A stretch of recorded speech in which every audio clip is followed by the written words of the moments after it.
The courtroom was silent except for the shuffle of papers and the clink of Derek's lawyer adjusting his pen. He stood, looked straight at the judge, and said, "Your Honor, she's dangerous. She's emotionally unstable. Even her own sister has a restraining order against her." I stared ahead. My throat tightened, but I didn't flinch. His lawyer glanced at me, then smirked, like the damage was done, like I was already beaten. I didn't say a word, not because I didn't want to, but because I knew the truth had a way of showing up when you least expected it. And then, from the back of the courtroom, a woman's voice rang out, clear, steady. "Actually, I'm her sister, and I have something to say." Every head turned.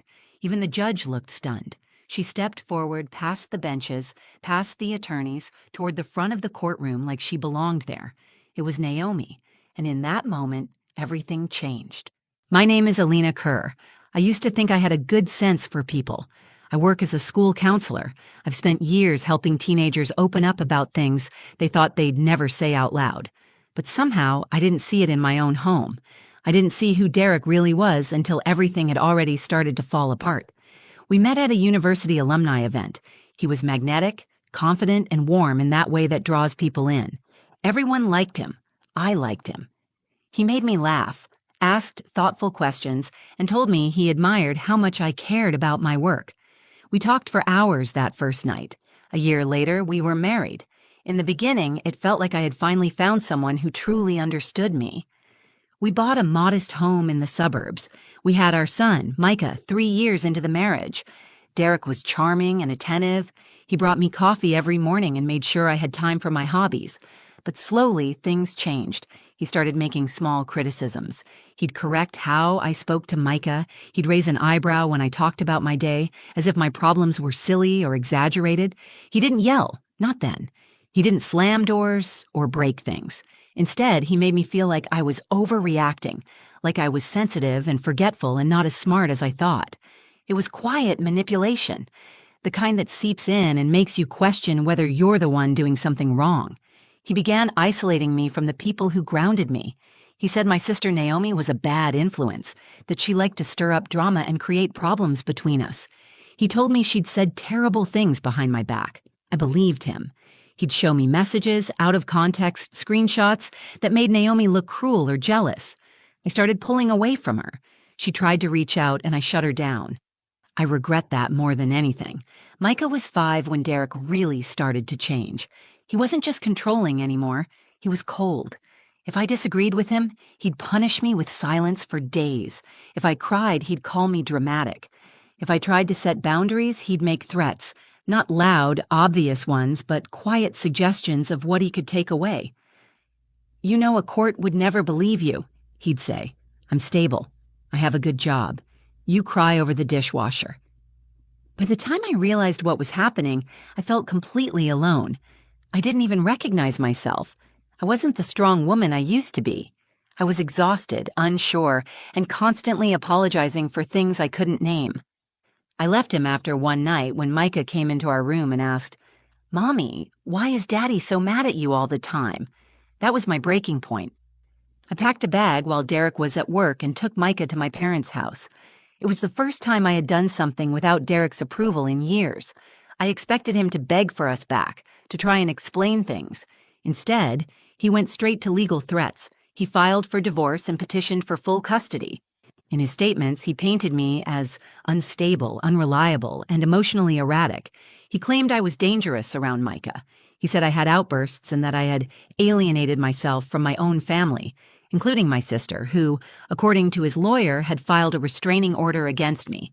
That was the first I had heard of it. I sat in court listening to his attorney list off lies, twisting every painful memory into a weapon. My attorney leaned in and whispered, "Do you want to respond to that about your sister?" I said no. I didn't want to fight fire with fire. I wanted facts. And the fact was, I hadn't spoken to Naomi in nearly 2 years. Not because I hated her, but because I was convinced she hated me. I had no idea she was even in the courtroom, no idea she'd been following the case or had something to say, but she was there. And when she stood up, everything I thought I understood about what was happening, everything Derek had tried to make the world believe, began to unravel. I had never been in a courtroom before the custody trial. I thought it would be more formal, more rigid. Instead, it felt like a theater where my life was being performed without my permission, and Derek was the one writing the script. He walked in that day looking polished. Crisp suit, clean shave, calm expression. He even smiled at the bailiff. If you didn't know him, you'd think he was just a father trying to do what was best for his child. That's what he wanted the judge to believe. That's what he had worked so hard to build. A version of himself that looked credible and safe, and a version of me that didn't. His lawyer, a woman named Clarissa Wynn, had the kind of voice that made everything sound rational, even when she was twisting the truth. She stood confidently in front of the judge and began painting a picture I didn't recognize. She said I was emotionally unstable, that I had erratic behavior, and that I was incapable of making calm decisions in the interest of our son. She used words like impulsive, high-strung, and self-isolating. She said I had a pattern of pushing away the people closest to me and that this included my own family. Then came the moment that took the air out of the room. She turned to the judge and said, "Your Honor, I'd also like to point out that Ms. Kerr's own sister has filed a restraining order against her. That should give the court serious pause about her emotional fitness to parent." I froze. For a second, I couldn't breathe. My mind raced. Was that true? Had Naomi really gone that far? I tried to remember the last words we exchanged. It was a tense conversation, angry even, but it wasn't violent. There had never been threats, no yelling, just a sad silence that stretched between us after too many misunderstandings and too much interference from Derek. I looked at my attorney. She whispered, "Do you want to respond?" I shook my head. I wasn't sure what was true anymore. I had spent so long in a fog of gaslighting that I didn't trust my own memories. If Naomi had filed something, wouldn't I have known? Wouldn't I have been served? Clarissa continued, calmly flipping through a folder. She didn't offer any proof. She didn't submit a document. Just the statement. Just the seed of doubt. That was Derek's strategy. He didn't need facts. He needed uncertainty. He needed the judge to look at me and wonder. I sat there quietly, hands folded in my lap, trying to keep my face neutral. I knew every expression I made would be watched. If I showed anger, it would confirm their story. If I cried, it would be seen as weakness. So I stared straight ahead. I kept my breathing steady and tried to block out the sting behind my eyes. Derek watched me the entire time. He didn't flinch when his lawyer lied. He didn't object or correct the statement. He wanted it out there.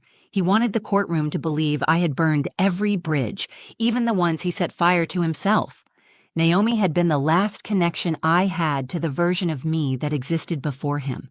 And even though we hadn't spoken in so long, part of me still hoped that if I ever needed her, she'd show up.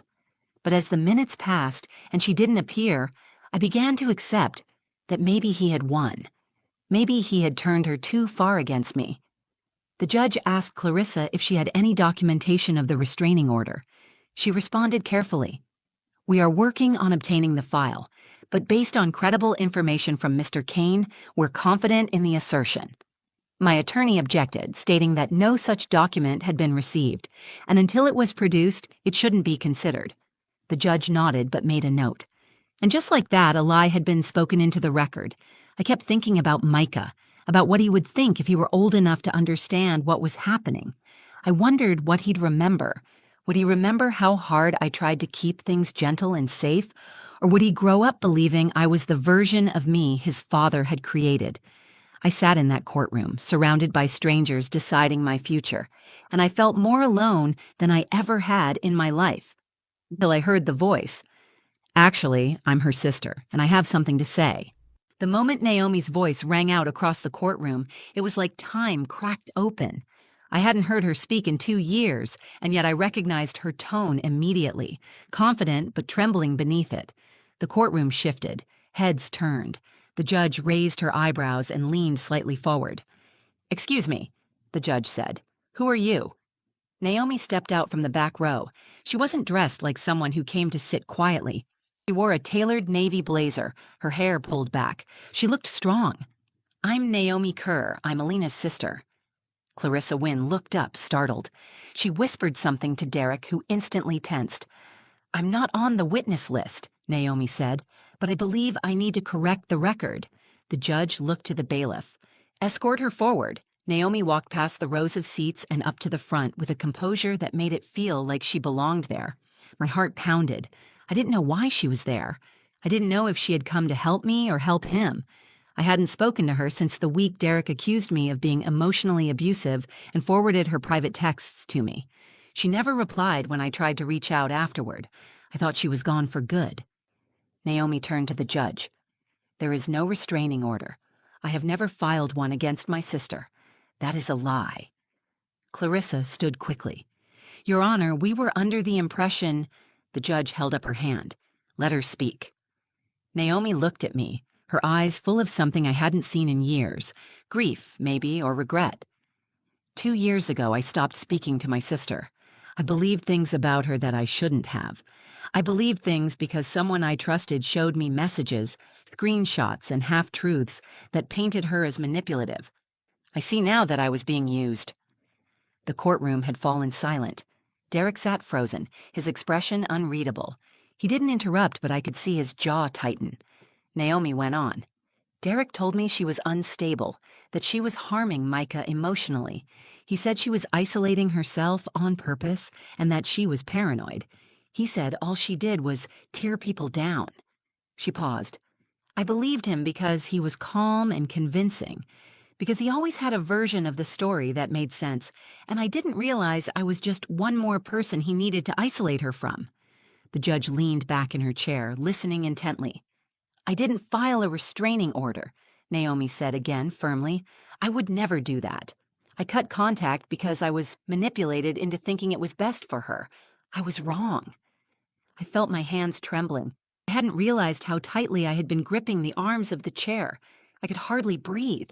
For months, I had been carrying the shame of being rejected by the one person who knew me better than anyone else.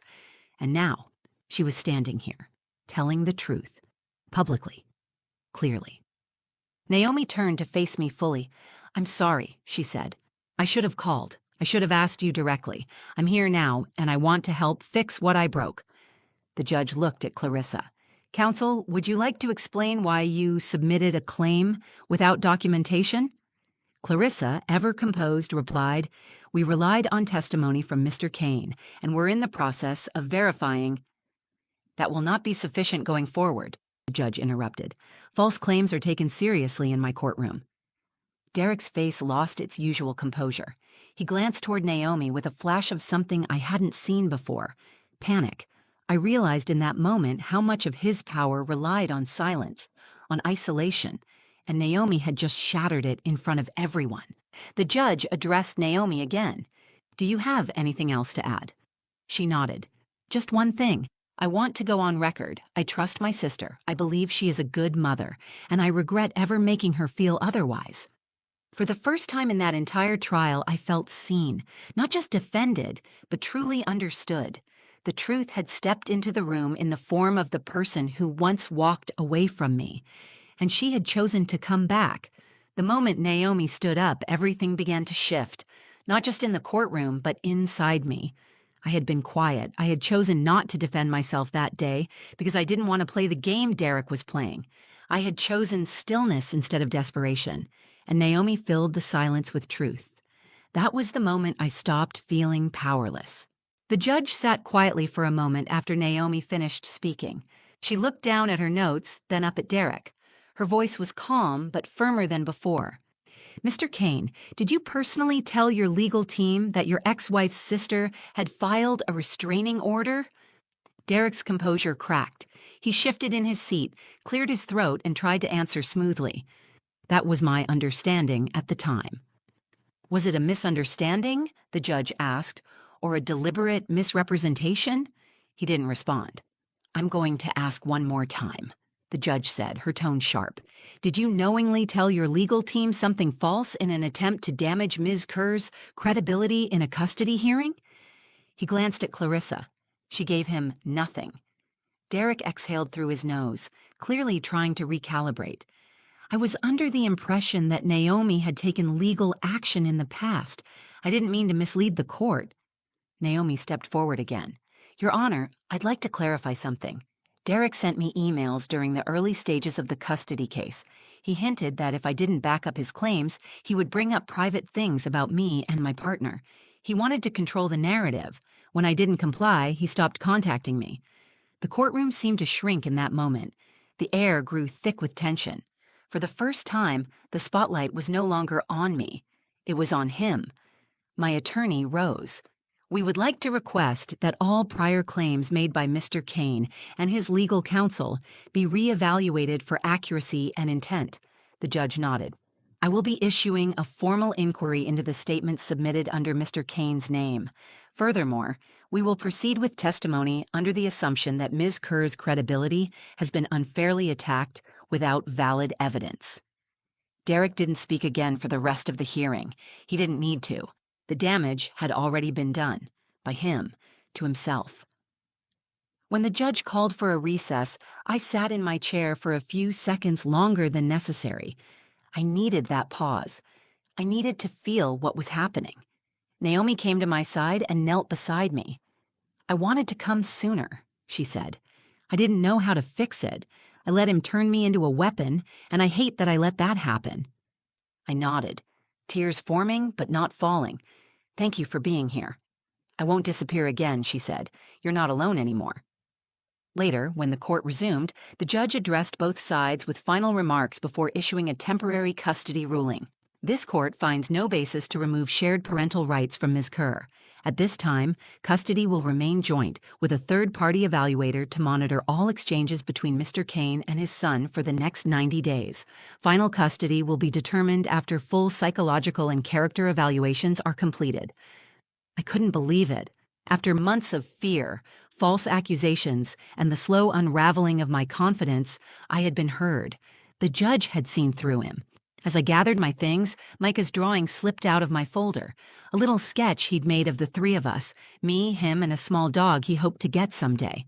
I picked it up and held it in my hand, my heart steady for the first time in what felt like forever. Derek walked past me without making eye contact. For once, he didn't have a smirk, didn't try to say something subtle to undermine me. He just left.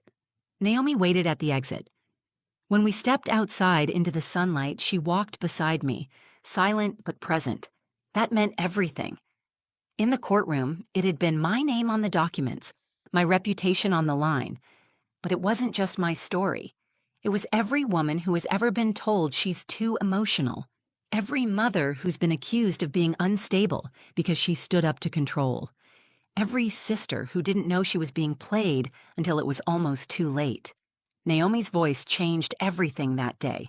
She turned the tide not just in the courtroom, but in my heart. The version of me that Derek tried to erase stood up again, stronger, clearer, and no longer alone. After the hearing, I didn't cry right away. I thought I would, but I didn't. I think I was still holding my breath, waiting for something to go wrong, waiting for someone to tell me the relief I felt wasn't real, but it was. That night, I sat on the floor of Micah's room while he played with his toy cars. He lined them up on the rug like a little parade and asked if I would help him build a garage. I did. We didn't talk about court or his dad or anything heavy. We just played. And in the middle of it, he looked up at me and said, "You seem happy again." That sentence broke me. I held on to him tightly, whispering thank you over and over. He didn't know what he was thanking me for, but he hugged me back without hesitation. In the weeks that followed, I started to rebuild not just my custody case, but my sense of self. I joined a support group for women who had gone through emotional abuse during custody battles. I started seeing a therapist regularly. I began sleeping through the night again. Naomi and I met for coffee the next week. It wasn't easy. There was a lot of silence at first, a lot of painful honesty between sips of coffee and deep breaths. She told me how sorry she was for not asking questions, for assuming that Derek's version of me was true. I told her I wasn't proud of how I had shut her out, how I had ignored my own instincts in favor of his influence. We didn't try to pretend everything was perfect. We didn't call ourselves healed or whole, but we decided we were worth the effort. Sisters, even when the world tries to pull them apart, can still find their way back to each other. The custody case continued for a few more months. The judge's request for a psychological evaluation revealed clear patterns of controlling behavior in Derek. The evaluator's report confirmed what I had lived through. Slowly, piece by piece, the truth built its own record. Not just my words, but evidence. Eventually, I was awarded primary custody of Micah. Derek was granted supervised visitation, along with a court-ordered parenting class and mandatory counseling. I didn't feel triumphant. This wasn't about revenge or winning. It was about creating a life where my son could feel safe, where I could parent without fear, and where I could breathe without walking on eggshells. If you had told me a year earlier that I would be standing in court, accused of being dangerous by the person who once promised to love me, I wouldn't have believed you. If you had told me my sister would be the one to pull the truth into the light, I might have laughed bitterly. But life surprises you in the moments you least expect. Here's what I've learned. Silence is not weakness. Choosing not to defend yourself in the moment doesn't mean you're surrendering. Sometimes it means you're waiting for the truth to walk in, beside you. I didn't win that day in court because I shouted louder or fought harder. I won because I stood in who I was. I waited. I trusted that the lies would collapse under their own weight, and they did. If you're watching this and someone has tried to make you feel small, unworthy, or like your voice doesn't matter, I want you to know something. The truth does not need permission to be spoken. It only needs a moment. Sometimes that moment comes from someone else. Sometimes it comes from inside you, but it will come. I'm not just surviving anymore. I'm living. I'm raising my son with peace in our home. I'm rebuilding a relationship with the sister I thought I had lost.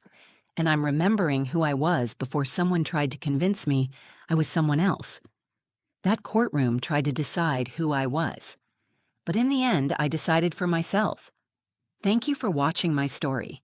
If it spoke to you, if you've ever felt unheard, misjudged, or like someone tried to rewrite your truth, I want you to know you're not alone. Your voice matters. Your story matters. And sometimes, the moment you choose to stay quiet is the most powerful thing you can do. If this video moved you, please like it, share it with someone who needs to hear it, and leave a comment below. I'd love to hear your story, your thoughts, or even just a simple, "I'm still standing," because that alone is enough. And if you haven't already, subscribe to the channel for more real stories about strength, healing, and rising again, because there's more to come. Take care of yourself. And remember, your truth has value, even when someone tries to silence it.